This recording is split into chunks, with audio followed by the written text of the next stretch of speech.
Muchas gracias por la introducción. Me gustaría comenzar con una pregunta.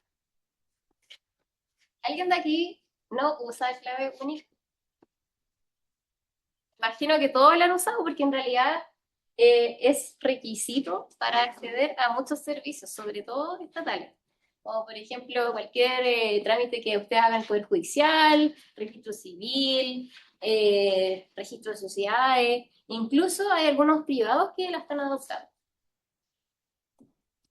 Hay opción. Pero yo me pregunto, ¿ustedes sabían de que cuando ustedes utilizan la clave única se depositaban cookies de traqueo?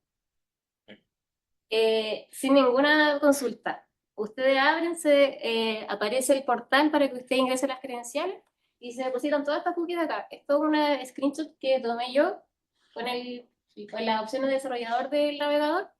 Y si se fijan, son varias. Y son cookies de Google Analytics. Entonces, la primera pregunta que surge es, ¿por qué están ahí? Aparte, obviamente, del tema analítica, pero ¿por qué no preguntan? ¿Qué implica esto? Básicamente que un tercero puede, en principio, construir toda la línea de tiempo de tu actividad administrativa. Y la permanencia de estas cookies es de aproximadamente 2 años. O sea que puedes ir siguiéndote la lista de los trámites que usted haga en FONASA, todo lo que usted haga en registro civil, entre otras cosas. Son datos bastante delicados. Como habían adelantado, mi nombre es Kelly, yo soy exalumna del DCC y ahora me dedico a trabajar en ingeniería en privacidad. Soy la CTO y la cofundadora de Privalia. Lo que nosotros hacemos es buscar automatizar la privacidad y el cumplimiento con la ley 21.719. Ahora vamos a ver por qué. Lo primero es entender qué es la privacidad. En general, cuando yo me presento y le digo a alguien, hola, trabajo en ingeniería en privacidad, nadie sabe qué es eso. Porque en general es una palabra que usamos bastante, pero no la entendemos muy bien. Y la privacidad en general es la capacidad que tenemos de resguardar los aspectos de nuestra vida íntima. Entonces la privacidad no necesariamente va a estar siempre ligada a la tecnología, no siempre va a estar ligada a algo legal. Es una necesidad humana que ha acompañado a la humanidad desde siempre. Siempre hemos tenido la necesidad de resguardar algunos aspectos de nuestra vida, de esconder nuestra vulnerabilidad, de compartir lo que nosotros queremos con ciertas personas y en ciertos momentos.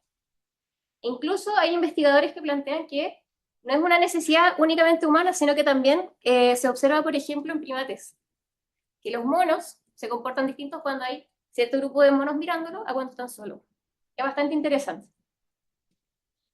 En este contexto nosotros podemos ver que hay distintos como niveles de privacidad que nosotros experimentamos en el día a día.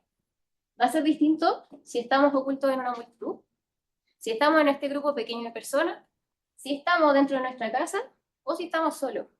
Las decisiones que vamos a tomar, cómo nos vamos a comportar, va a variar dependiendo de dónde estemos ubicados.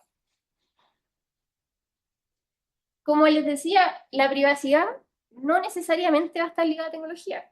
Nosotros siempre hemos buscado resguardar aspectos de nuestra vida. Las cortinas de nuestra casa, los sobres que esconden las cartas, aspectos que hoy en día se dan por sentado como las puertas del baño. Antiguamente, bueno, en Roma, teníamos estos baños que eran así, súper abiertos. Y es que en ese entonces no se entendía que ese era un espacio que era como de soledad. La privacidad tiene un aspecto cultural súper importante y se entiende distinto en distintas épocas del tiempo y en distintos lugares geográficos. Y es súper importante entender que la privacidad es contextual. También depende del espacio de personas en el que nosotros nos estemos ubicados. Como anécdota, en los espacios en general de privacidad o de tecnología, la verdad es que la gente me encuentra súper reconocible por el color del pelo. Ese es un dato que en general, si estamos, no sé, en una pieza con muchas personas y tenemos un dato del color del cabello, en general no vamos a poder identificar a una persona de forma única con el color del pelo, salvo que sea un color muy como extraño. Entonces, qué tan anónimo uno sea o qué tanto te identifique un dato va a depender de cuáles son los otros datos que te rodean. Eso es súper importante. Ahora, ¿cómo ha cambiado esto en el tiempo y por qué ahora es tan importante y se habla tanto? Porque ahora se manejan más datos que nunca. Generamos un montón de datos en el día, somos capaces de procesar un montón de datos, sobre todo con la inteligencia artificial. Y hay un dicho muy cierto, que es que en el ámbito de los datos, 1 más 1 es mayor que 2. Es decir, si nosotros sumamos los pedazos de información, la información resultante muchas veces es mayor que la suma de las partes por separado. Estos son ejemplos súper icónicos de como ataques de privacidad. Eh, no se buscaron, no buscaron ser eso en realidad, pero terminaron siendo eso. Y son impresionantes, pero son antiguos. Este, por ejemplo, de acá, que es una noticia que salió en el Forbes, es del 2012. Y ya en ese tiempo, bueno, ustedes saben que las empresas hacen mucho perfilamiento de los usuarios. Obviamente, una empresa como Target va a perfilar a su cliente. Y lo que hacían es que, como lo hacen muchos supermercados, tienen la lista de compra de una persona y lo asocian a un correo, a un root, etcétera, un identificador único de esa persona. Y así pueden saber todo el historial que ha tenido esta persona de compra en el tiempo. Se dieron cuenta de que había un patrón de compras de las embarazadas. Básicamente ellos tenían todo este banco de datos de muchos años y habían algunas personas que se habían suscrito a como unos cupones de embarazo que les daban. Entonces empezaron a perfilar a gente nueva para ver si se asemejaba el comportamiento a las personas del cupón. Y lo que hacían era que se daban cuenta de que, no sé, en el primer trimestre, en general, compraban crema que no tenían fragancia. Después, suplementos, zinc, calcio, magnesio, las típicas cosas. Y después, wipes, algodón, a medida que se va acercando a la fecha de parto. Y lo que ellos hacían con este dato no solamente era identificar si tú estabas esperando guagua, sino que iba un poquito más invasivo y sin el conocimiento de las personas y sin su consentimiento, les enviaban cupones de embarazo a la casa. Y lo que pasaba es que muchas veces las familias se enteraban de que la persona estaba esperando guagua sin que se lo hubiera dicho. Y un caso súper emblemático es de una adolescente. De hecho, si ustedes leen esta noticia, es súper interesante. Y el papá al principio ya va súper enojado. Oye, ¿qué onda? Me están mandando cupones de embarazo. Ustedes están como sugiriendo que mi hija es tal, tal, tal. Y después hablando con la hija, bueno, la hija le confirmó que efectivamente estaba embarazada, o sea, el perfilamiento había funcionado. Este otro ejemplo es también muy, muy, muy choro. Y lo que se muestra ahí es un mapa, un fragmento. Las líneas son los recorridos que hacían los joggers, la gente que corría con estos relojes inteligentes. Entonces había una empresa que es Strava, que seguía el recorrido de las personas mientras hacían su rutina de ejercicio. Parece como súper inocuo al principio. Pero lo que empezaron a darse cuenta es de que las personas tenían rutina. Uno en general es un animal de hábito. Y los hábitos delatan quiénes somos. Y lo que empezaba a pasar es que se dieron cuenta que todas las mañanas, súper temprano, una horda de personas hacía el mismo recorrido. Y era un recorrido súper particular porque si se dan cuenta es como un perímetro grande igual. Y si esto lo cruzaban con Google Maps, se dan cuenta que ahí había un pedazo de nada. Entonces, ¿por qué había tanta gente haciendo ese recorrido todos los días con una cosa que no se veía en el mapa? Era una base militar. Y así lo encontraron. Esa noticia es del 2018. Ahora, imagínense todo lo que se puede hacer ahora.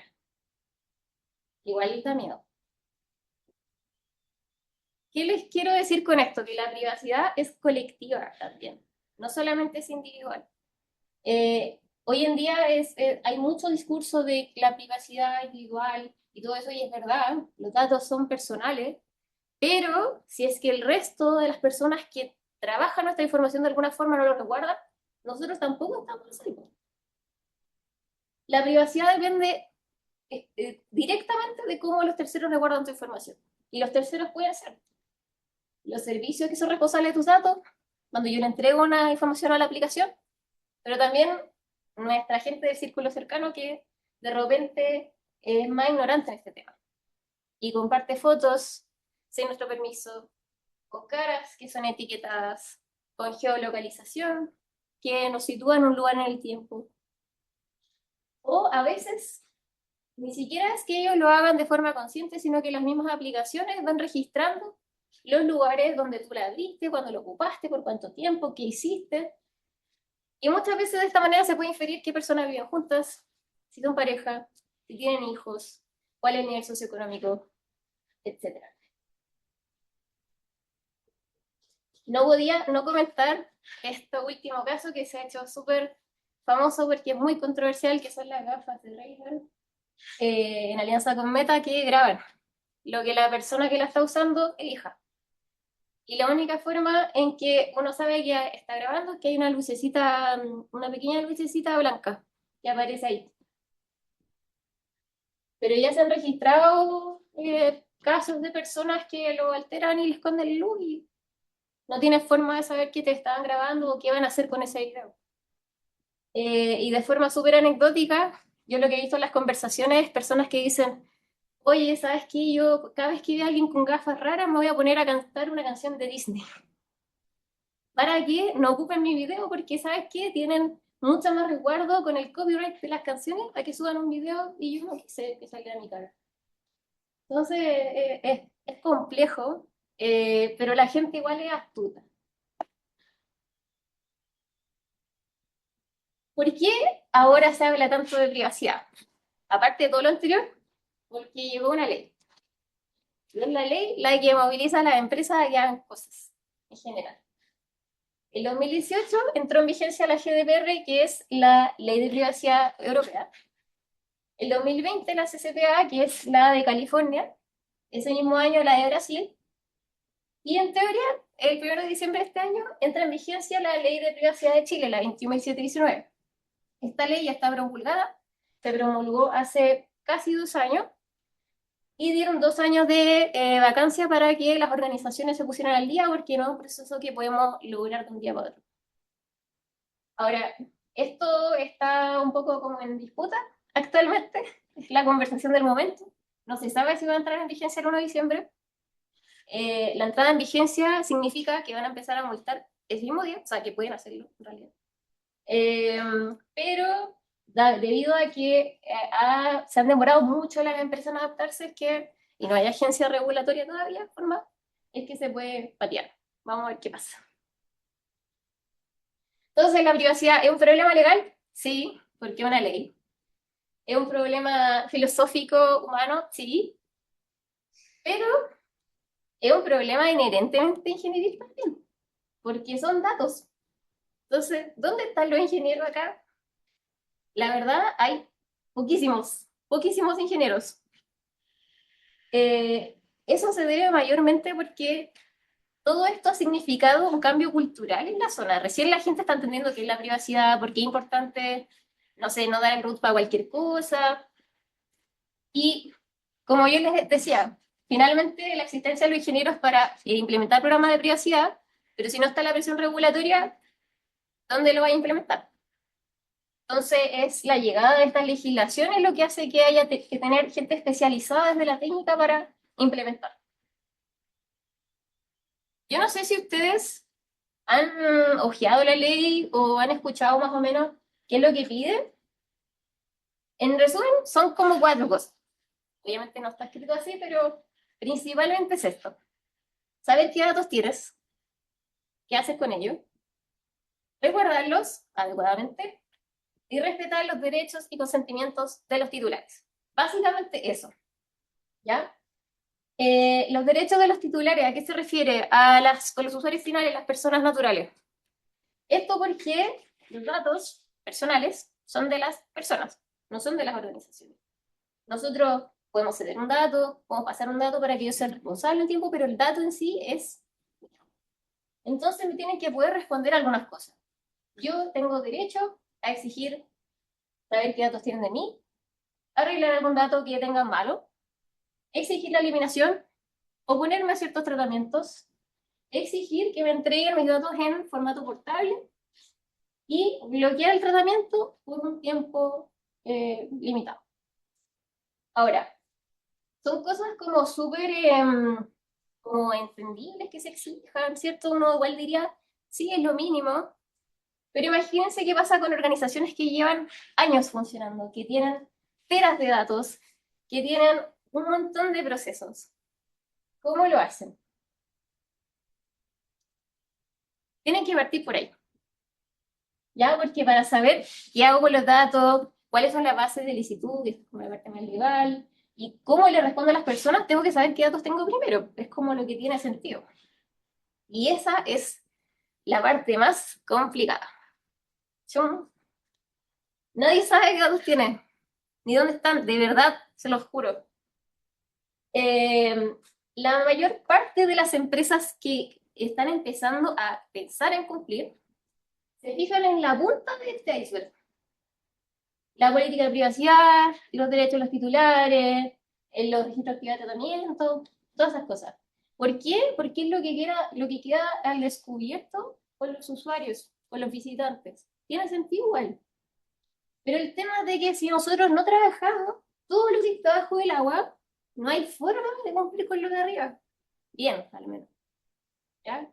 Como, por ejemplo, una política de privacidad, muchas organizaciones buscan tener una política estándar para que cumpla, pero realmente esto igual tiene que hablar de los datos que tú tratas y qué haces con eso. Entonces, ¿cómo vas a tener una política que realmente refleje la realidad de tu organización? No hay forma, no hay forma. Al menos no hacerlo realmente con la fiabilidad que requiere. ¿Qué es lo que se hace en general? ¿O qué es lo que se hace? Que un abogado, porque problema de ley se entiende que es de abogado primero, y entrevista a las distintas gerencias de la organización. Se sienta, tiene reuniones como de una hora, y le empieza a preguntar, más o menos, ¿qué datos tienes? ¿Sabes de qué te encargas tú? ¿Qué gente forma parte de tu equipo? ¿Qué es lo que hacen? Así. ¿Qué terceros tienen incorporados los procesos? Obviamente no de forma como tan explícita porque muchas personas no te van a saber responder una pregunta así de técnica, pero esa es la información que tratan de levantar. Ahora, ¿cuál es el problema? Que las personas tienen memoria frágil. Es difícil acordarse de todo lo que hace el área de uno, de todos los datos que uno guarda. Imagínense las rotaciones de equipos.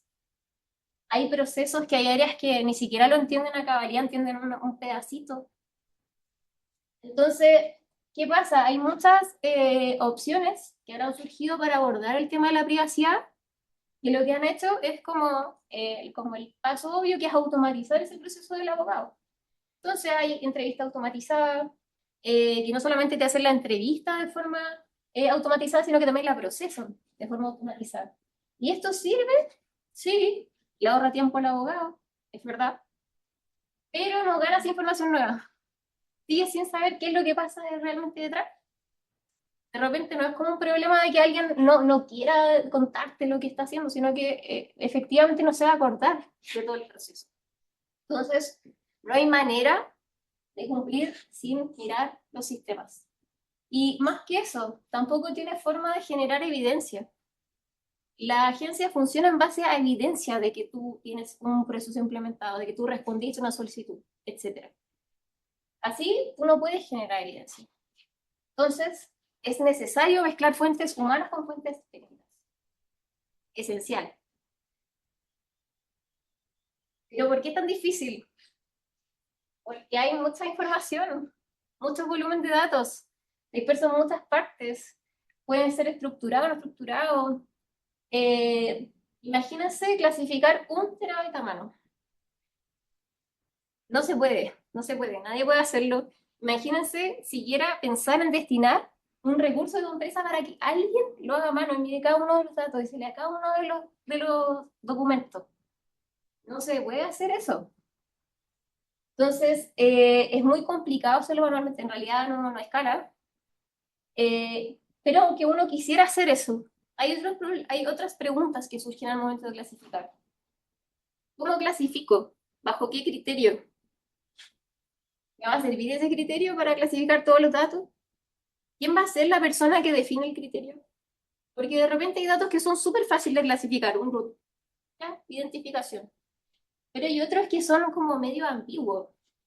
Entonces, por ejemplo, eh, no sé, hay datos que pueden entenderse como en la frontera entre ellas. Es de la empresa, es de la persona. ¿Qué hago con los campos que son de texto libre? Donde de repente hay personas que ingresan datos sensibles ahí. ¿Cómo yo evalúo la calidad de mi clasificación? ¿Qué tan buena quedó? Y finalmente, ¿cómo resguardo la información mientras la estoy clasificando?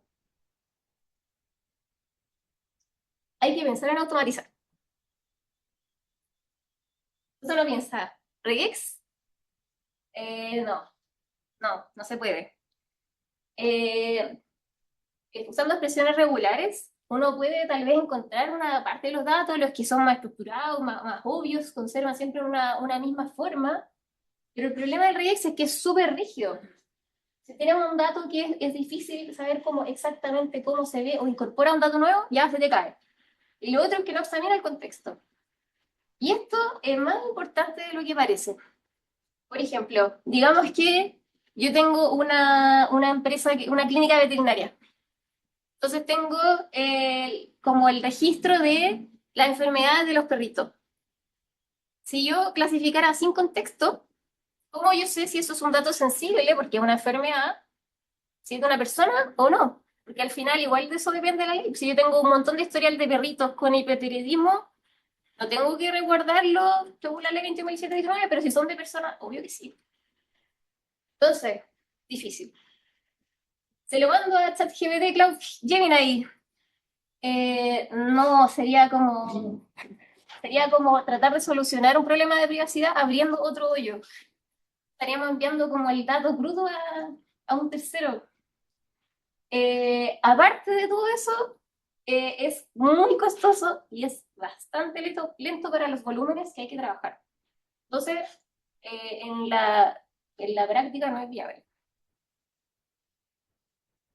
Nosotros hicimos una comparación de cuánto tardaría en procesarse 10 datos con una IBM. Ese es un volumen habitual para una empresa grande. Aparte de que es mucha plata, son más de 10 años. ¿Qué es eso? Ya me multaron como 1000 veces antes. Tal vez hasta me morí como empresa. No, no se puede, no. Otras soluciones. Bueno, hay opciones de privacidad extranjera, sí, no son muchas, pero en general son muy costosas. Eso es lo que impide la adopción acá en Latinoamérica. Otra cosa que tal vez un poco menor para algunas personas, pero sí ha sido problema, son empresas que están en inglés. Y además está hecho para otra legislación. Localmente no hay mucha opción, porque es un problema complicado y es nuevo. Entonces ahí es que se nos prendió la ampolleta y decimos, ¿por qué no intentamos algo nosotros? Privacidad continua, tomando como fuente de verdad las fuentes técnicas y las humanas y pensado para el contexto latinoamericano. Entonces, teníamos el problema y más o menos cómo tenía que verse la solución. Era importante que fuera rápido, decente al menos, conectarse a los sistemas de verdad, examinar gran variedad de información, definir una taxonomía que tuviera sentido más a nuestra experiencia, probar la calidad, no solamente decir, oh, funciona porque yo lo vi en un pequeño ejemplo, y resguardar la información mientras nosotros la estuviéramos procesando. La gracia de una solución propia, construyéndola con un modelo de nosotros, es que si era un modelo chiquitito, lo podríamos correr localmente. Y de esa manera no está el problema de tener que pasarle los datos a terceros, porque ese es un problema feo. Quedarse con datos de la empresa te pone a ti en una posición bien complicada. Entonces había que evitarlo. Con un modelo chiquitito, lo podemos montar dentro del perímetro de la empresa, se soluciona porque solamente sale la clasificación, pero el dato clasificado está ahí mismo. Entonces esto prometía harto. Y eso fue lo que hicimos. Agarramos como base un modelo open source. Lo entrenamos en base a datos que nosotros generamos en base a datos de nosotros y datos sintéticos. Y de ahí fuimos probando distintas configuraciones, como más o menos datos, de qué tipo, cuánto volumen le pasamos, cuál es la ventana de contexto con la que vamos a trabajar. Construimos la parte dolorosa, que es hacer el Golden Dataset, es decir, un humano revisando. Y contra eso uno compara los resultados. El tema es que el Golden Dataset lo haces una vez. Por eso hay que hacerlo bien. Iteramos muchas veces y nació Library, que es nuestro modelo de clasificación de datos. Ahora, esta imagen es como preliminar, pero el nombre ya está inspirado en los perritos, los galgos, porque es rápido y confiable. Entonces, nuestro modelo, en base a las pruebas que nosotros hemos hecho con nuestros datos y con clientes reales, hemos logrado clasificar hasta 1 tera mensual. Es caleta, es mucho. Y eso es porque el modelo es chiquitito y está especializado en esta tarea. Por eso lo hace mucho más rápido que los modelos generalistas. Generamos varios conectores, sobre todo para lo que en general nos piden, los motores de base de datos que en general nos piden, para repositorios de código como GitHub, GitLab, nosotros analizamos el código, si es que la empresa así lo solicita, y también repositorios de archivos varios, Drive, Google Drive, etcétera, cosas de ese estilo. Somos capaces de analizar, por ejemplo, texto, imágenes, CSV, código, XML, lo que se le ocurra. La verdad es que la lista es larguísima. Y esto lo hicimos con una taxonomía propia adaptada al contexto local. Trabajamos en base a una taxonomía que es bastante estándar, que es FIDESTAT, y nosotros la adaptamos a lo que nosotros vimos que se necesitaba acá. Entonces ahí le quitamos algunas categorías y le agregamos otras propias, pero básicamente esta, de modo que fuera compatible con otro sistema de privacidad. Y lo comparamos con el Golden Dataset, y la clasificación que nos dio fue mejor que Haiku 4.5. Estos son los números. Esto es de la prueba que corrimos el mes pasado. Y si se fijan, en general, o sea, de hecho, para todas las categorías, es mejor que Haiku. Este es el nivel de exactitud medio, bastante alto. Para algunos rubros es mejor que otros, pero es bastante bueno. Y lo mejor es 258 veces más rápido que Haiku. Eso es lo que habilita que esta sea una solución de verdad. Porque con 1 tera al mes, tú sí puedes solucionar el problema de clasificación a una empresa. Tú sí puedes clasificarla de forma continua en base a los nuevos datos que van generando. Por eso la velocidad era tan importante. Ahora, con esto, yo no digo que la clasificación automática reemplace totalmente a la gente, ¿ya? Eso es muy importante. Todos los procesos que son automatizados con IA igual tienen que ser supervisados por personas. Es por eso que nosotros igual, siempre la clasificación que generamos, dejamos que la persona igual haga cambios si es que detectó un error, y con eso vamos mejorando el modelo. Entonces, con la clasificación se habilita todo lo demás. Uno construye un registro de actividad de tratamiento que realmente refleje lo que pasa en la empresa, que uno puede automatizar flujos de respuesta a los titulares, que hay una política de privacidad que tenga sentido, e incluso uno puede trabajar temas de seguridad, como por ejemplo tener controles de acceso a cierta información, en base a la sensibilidad que uno descubre. Finalmente, todo eso se traduce en la posibilidad de generar evidencia de cumplimiento. Es lo que te van a pedir. Ahora, sabemos que las empresas están atrasadas y es una de las razones por las cuales se está discutiendo patear la ley. Lo cierto es que hay empresas que aunque cumplan, o sea, que empiezan a tratar de cumplir ahora con un programa, puede que incluso estén atrasadas si la ley se patea 6 meses, porque es un trabajo largo, requiere coordinación de muchas partes. Entonces, ¿qué hacemos ahí? También aplicamos el criterio general, y lo que hacemos es reducir la superficie de riesgo. Entonces, hay algunos de estos procesos que son paralizables. Por ejemplo, te empezamos a hacer la clasificación, pero tú al mismo tiempo empiezas a gestionar ya las cookies. Empieza a dar un canal para que los titulares te hagan llegar las solicitudes. Necesario. necesario y fundamental, porque esto es lo que queda de cada una de las personas. Era la punta del iceberg. Y la punta del iceberg depende de lo que está abajo, pero es súper importante por sí sola porque es lo que puede hacer que alguien te reporte. Porque la agencia funciona en base, fundamentalmente, al reporte de los usuarios de un incumplimiento. Y esto es lo que es visible por cualquier persona. Y incluso es automatizable. Por eso uno puede hacer auditorías a gran escala. Y eso es lo que hicimos. Nosotros hicimos un estudio bastante acotado en abril de este año para saber más o menos cuál era el estado de cumplimiento de las páginas con mayor tráfico en Chile. Lo único que examinamos fue esto: que hubiera una buena gestión de cookies, que existiera el banner, que no pasara, por ejemplo, lo que pasaba con clave única, sino que te permitiera rechazar las cookies que no fueran esenciales. Estudiamos 514 sitios y ninguno cumple. Si quieren ver más detalle, ahí les puedo dejar el estudio. Entonces, lo que nosotros buscamos hacer y logramos hacer con este conocimiento de los modelos y con todo el conocimiento ingenieril que hemos recabado a lo largo de los años y en base a solucionar problemas reales de privacidad en la industria, es solucionar todo este pipeline que es ingeniería, la gestión de derechos, el consentimiento, una propuesta de elaboración de registro activo de tratamiento y el mapeo de clasificación de datos. Obviamente hay partes de este proceso que no están listadas ahí, que son necesarias para cumplir con la ley y que es algo que lo va a hacer un abogado. Nosotros no buscamos reemplazar al abogado, sino que le damos herramientas para que le facilite la vida al abogado o al encargado de cumplimiento. Ahora, la segunda patita de la charla.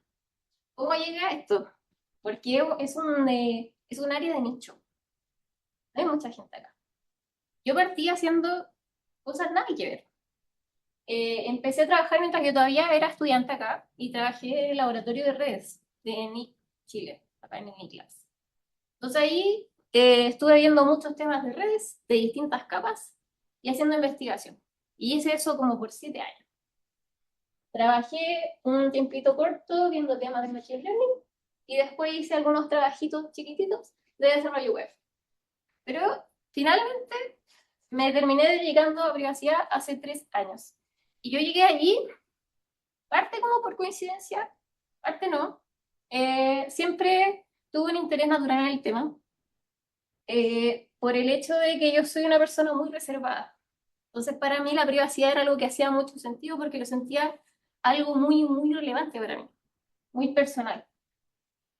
Pero también tuve la oportunidad de conocer a gente que sabía mucho de mí. Tuve la buena fortuna de cruzarme en el camino, preguntarles qué hacían, entender y hacerme. Empecé a leer a la gente que sabe. Si a usted le interesa la privacidad, hay 2 autores que recomiendo bastante para partir. Uno del mundo legal y el otro del mundo ingeniería. Desde el mundo legal, Daniel Soló es un abogado gringo, publica muchas cosas muy seguido, súper interesante, no solo desde la perspectiva legal, sino también desde la perspectiva ética. Y Nishant Baharia, que es ingeniero, él era el encargado de privacidad de Uber, y tiene uno de los libros que son como canon de esta área, que es Data Privacy. Esta es la primera vez que yo tengo un emprendimiento, eso sí. Esto es la parte totalmente nueva. Y en breve, ¿qué he aprendido emprendiendo? Lo más importante es conocer el problema desde adentro, porque eso es lo único que te va a permitir construir una solución real. Si ustedes piensan en emprender, tienen que de verdad haber sufrido el problema para construir una solución que sirve. Porque en general, la diferencia entre una solución bonita y una solución útil son los detalles. El equipo es fundamental. Sin eso no hay nada. Los equipos de uno son rarísimos. En este caso somos 2. Y es muy complicado de a 2. Es fundamental, obviamente, que haya buena relación con el equipo, pero en ningún otro rubro el equipo es tan fundamental como este. Porque cuando uno recién parte y el equipo es chiquitito, uno tiene que confiar mucho. Y todos hacen de todo. Cada uno, cada día diferente, se pone otro sombrero.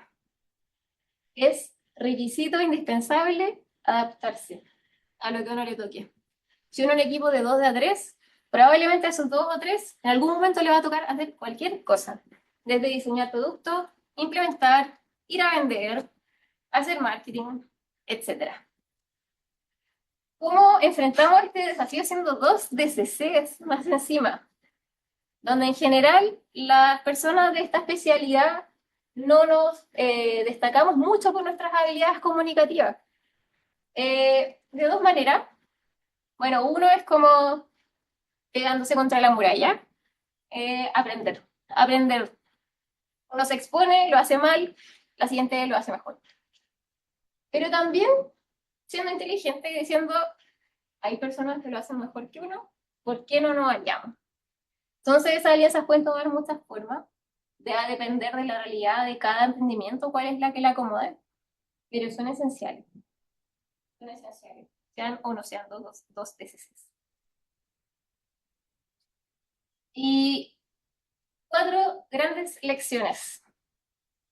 Yo creo que estas lecciones las han escuchado en algún otro lado, porque son como transversales, pero realmente son lo que me ha hecho crecer más rápido como ingeniera en estos 2 años, 1 año y medio que llevamos aprendiendo. Lo bueno es enemigo de lo perfecto, y esto te va a doler particularmente si eres una persona perfeccionista, pero es lo que hay que aceptar, porque con la startup se itera rápido, y hay mucha cosa que queda descartable a pesar de que tú lo encuentres fabuloso. Si es que no tiene buen fit, si es que no aplica, hay que descartarlo. Y acá es fundamental elegir qué se prioriza, dónde se deja la yeyita, porque siempre hay algo que quedó pendiente y hay que saber qué es lo que elegimos dejar pendiente y cuándo lo retomamos. ¿Te van a rechazar sí o sí? Más o menos. Y casi nunca es personal. De repente no era un buen momento, de repente la empresa no tiene la plata, etc. A veces sí es personal. De todas maneras, uno tiene que seguir hasta encontrar el buen fit. De repente era mejor no tomar ese fit. La vida es injusta, es muy difícil emprender. Es muy difícil. Pero hay que saber reconocer cuál es la fortaleza del equipo y explotarla. El error más grande es mirar al de al lado, ver que el otro tiene algo que tú no tienes y tratar de imitarlo. Porque el otro ya lleva años en eso, o teniendo esa habilidad, va a ser mejor siempre. Lo único que vas a hacer es no explotar en lo que tú sí puedes brillar. Y por último, que todo es aprendible. Todo. Incluso las cosas que son más difíciles de repente desde esta especialidad, como ir a hablar con alguien y pedirle plata, por ejemplo. Es una de las cosas yo creo que más difíciles de hacer un emprendimiento, pero todo, o sea, la mentalidad es lo clave. Saber que uno puede aprender es el primer paso. Y el resto es equivocarse un montón de veces hasta que uno se vuelve un maestro. Todavía hay muchos desafíos técnicos abiertos en este rubro y en otros. Siempre se van a necesitar ingenieros con interés y rigor. Esta escuela forma a muy buenos elementos. Eso es lo que yo he visto a lo largo de mi trayectoria. Entonces, si ustedes ven un problema que les apasione, que vean que no está resuelto, tienen de verdad muchísimas herramientas para dar una solución competente. En verdad, lo más importante es que se atrevan. Muchas gracias por escucharme el día de hoy.